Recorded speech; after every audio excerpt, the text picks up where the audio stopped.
Hi, this is John Rosenhead, Torah and Psychotherapist. This week's Torah and Psychology post for Pasha Shoftim is going to look into the idea of stress, of tension, and anxiety, and try to understand what exactly is this emotion and what is its purpose. Is it only something which is negative? Anxiety is something that needs to be treated and overcome in order to learn how to function better?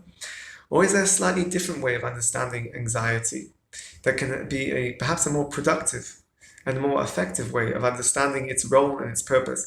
That anxiety maybe is not just a negative emotion. It's not just something which needs to be avoided or overcome.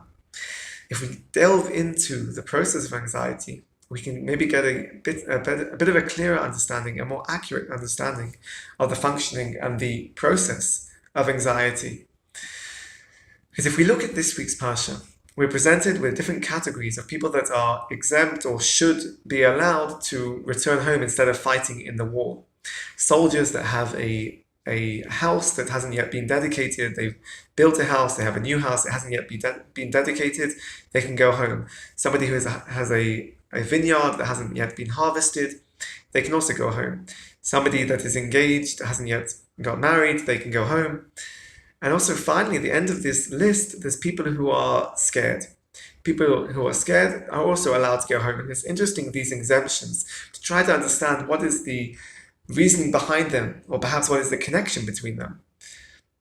And the Ibn Ezra explains, at least for the first three cases, that each one is presenting a case where a person's mind is focused on something else. It's not fully dedicated and committed to the task of being a soldier, because they're thinking about their home, they're thinking about their vineyard, they're thinking about the woman that they haven't married yet.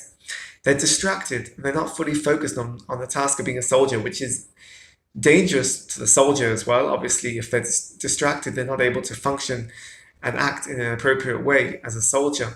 And this also is detrimental to the functioning of the army as a whole. And therefore, there's a rationale behind allowing these soldiers to return home if they're not fully focused on the task.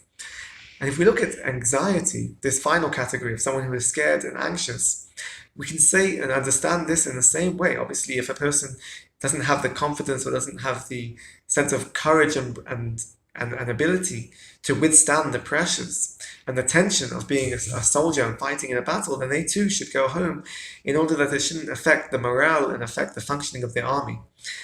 And I'd like to suggest further that in all these categories, based on the understanding of the Ibn Ezra, it seems to be that the person is in an in-between state, a stage where they have not yet finished something.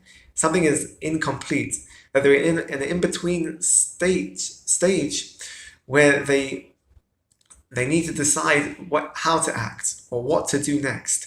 There's this limbo stage, whether it's in terms of fighting or dedicating their home, fighting or harvesting their vineyard, marrying the woman that they are engaged to, or fighting an army.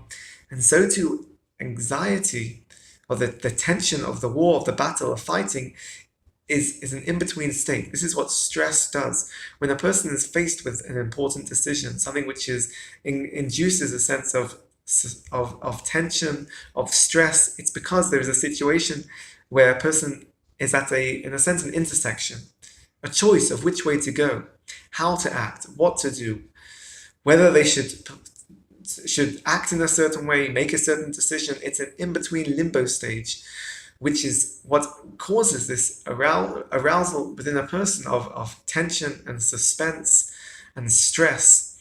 And this is important. It's a message that the body is giving, the release of dopamine, the neurotransmitters, the physiological response of the body. It's giving this message to the person that they are in this important in-between state, this stage where they have to make a decision, what to do, to try and focus their mind and be able to come to a conclusive decision about what to do and how to act.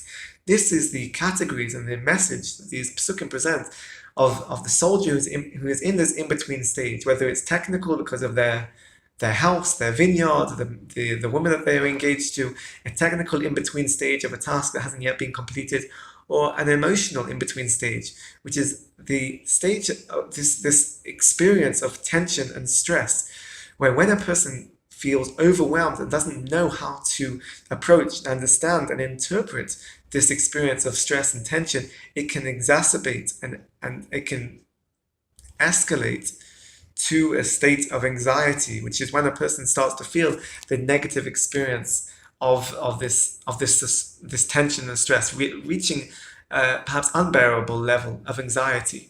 And certainly, obviously, in this case, a soldier who is indecisive, doesn't know whether he's going to be able to fight, doesn't know necessarily if he has the courage to fight.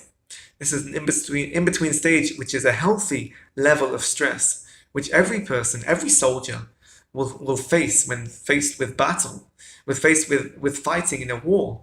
It depends how a person is able to understand and interpret and cope and respond to this level of tension and stress, whether it reaches a stage of anxiety. This is the emotional and cognitive resilience, and also a sense of being able to understand and interpret and respond to the emotions and the cognitions that a person has. And therefore, if we take on these categories and understanding of this in-between stage, we can gain a greater understanding, a more accurate understanding of the positive qualities behind tension and stress, to try to be able to manage this in a more efficient way, in a more effective way, that it doesn't necessarily reach the level of anxiety. But if a person is indecisive and is unsure how to act, it can be crippling. And in this case, it is sometimes important to take a step back, to remove themselves, as we said, the soldier, to remove themselves from the pressure in order to be able to take a more balanced and calmer view of the situation that they are in. Have a good Shabbos and keep well.